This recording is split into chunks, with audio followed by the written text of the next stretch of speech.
Ina? Yeah. Hi, Yeah. this is Michael. Can I speak to Michelle, please? Can I speak to Michelle? Hold on one moment. Yes, Ina? Hello? Hi, Ina. How are you? Hi, I'm not so great, as you can tell. Well, I'm with you, right there with you. So, Okay, well listen, we need to talk. I mean, you've been avoiding communication and we really need to solve this problem. The no, problem is you're not willing to get on the phone and, discuss what we have. As far as I'm concerned, I'm not even aware you're looking for somebody else until you email me. And I don't really check email every day. okay. So by the time I know, it's all over with. Now, Ina, I'm perfectly fine for every other correspondence from this point out to do it via telephone.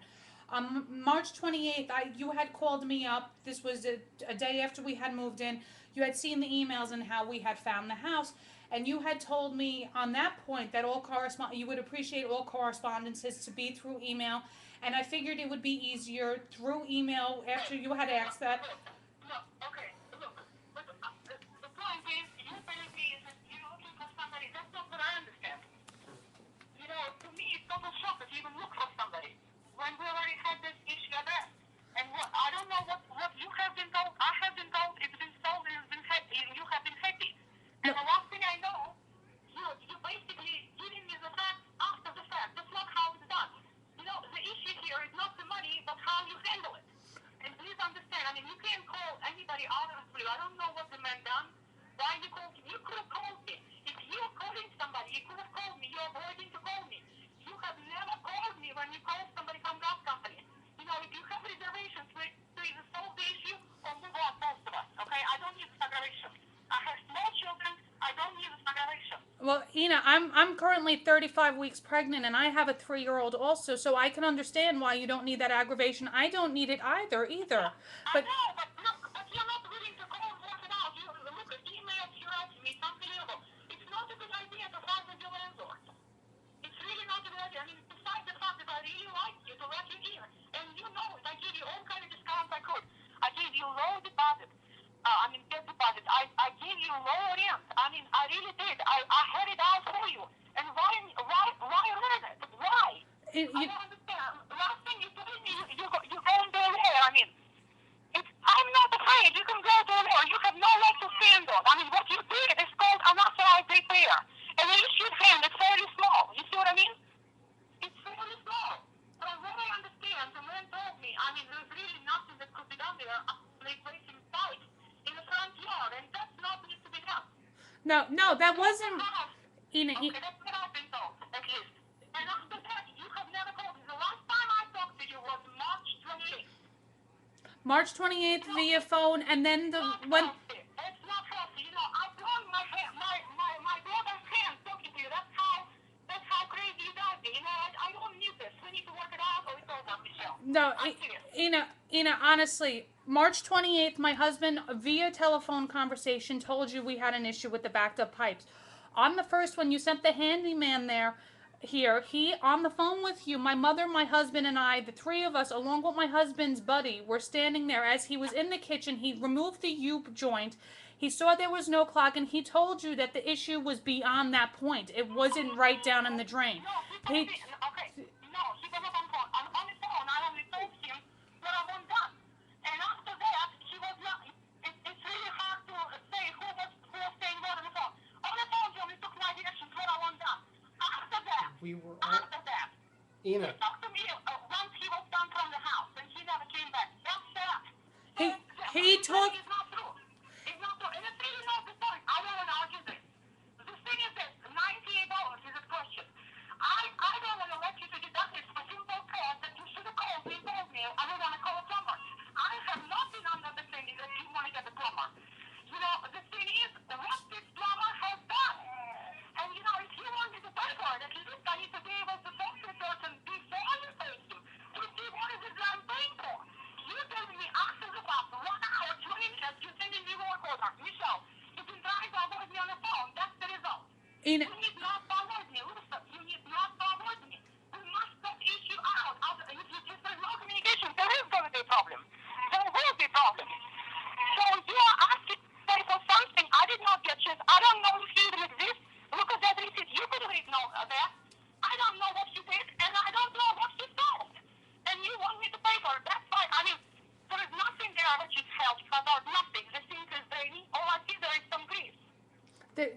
the kitchen line.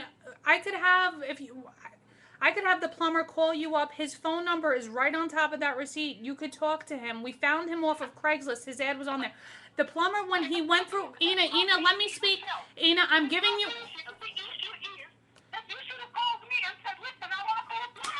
Ina, honestly, every time we have tried to handle an issue with you, you have skirted the issue, told us that it was either in our heads or we were being irrational. Ina, we love this house. We finally made it a home, Ina, here, but there's issues that needed to be addressed. Ina, let me speak because I have given you the respect of hearing you out. It was getting to the, every time that we had an issue. Hold on, slow down. Let me turn off this water. Hold on just a minute. Okay. All right, Ina, every time we have let you know that there was an issue, it felt like a fight to get anything addressed in this house. We had, on 3 occasions... No, I sent you a man on April 1st, 2 days after we spoke, and you sent me email saying that A, she did a very good job, and B, thanks for sending him out so soon. Michelle, it's your email to me.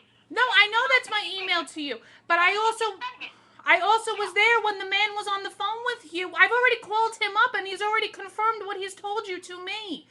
I was also there when the man told you on the phone he couldn't handle the issue. A plumber needed to be out here. I was happily content with the things he was able to handle. The windows he fixed fine, and he fixed the shower to no issue. Look, you're mistaken. Wait, you're mistaken. He was never on the phone with me other than when I was telling him what the address. And this plumbing issue with the kitchen sink was one of the issues.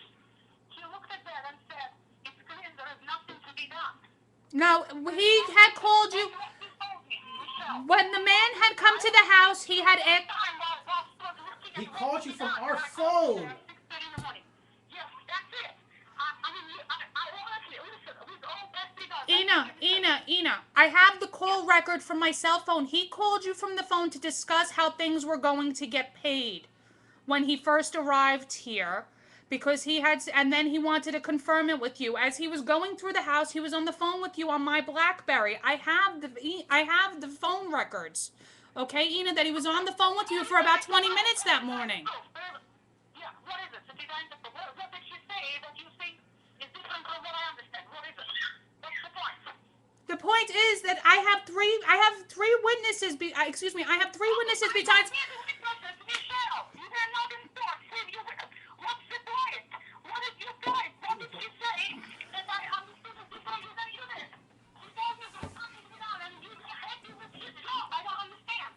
All I see is a picture on the scene because I don't see. What did Mama do? What did this guy do? Ina? Yes. Yes. What did she do? What did she do? Look, put your back on. Put it on speaker if you understand. I need to talk to her because I wanted to double game. Please. We are on speaker. We're both right here. So what did she do? What did this guy do? The gentleman came in. He looked at everything that we pointed out, which we'd also pointed out to the previous handyman that you told us not to use. The guy went through, said what he could do. He said he could possibly fix the shower, which he was able to do. He said he would look at the sink in the kitchen and try. Look, don't tell me nothing about shower. Right now, the dispute is over 90 dollars that you called unauthorized. Ina, That's all I want to hear. can you? If you don't go to $98, you have to pay. Answer this question. Ina, stop. I would greatly appreciate it if you garner me the respect that I deserve to finish speaking. Go ahead. The man. Everything else is not as important. Ma'am. Go ahead. Just answer this question. Stay focused, please. If you would stop interrupting me, you would see the point. Just answer the question about kitchen sink. What did this plumber do, please? He wasn't a plumber. He was a handyman. He came in here and he looked at the thing. He pulled the thing out and said, "There's nothing I could do. You're going to need a plumber." That is what that handyman said. We are happy with the job he did do. He told us, "I'm doing 2 windows. I was able to fix the shower. I will come back after I'm paid to finish the work on the other 2 windows." We're happy with the stuff he did. That's great. But he told us... And those other 2 windows are not a priority right now to get fixed if they can't be fixed. What was that, Ina?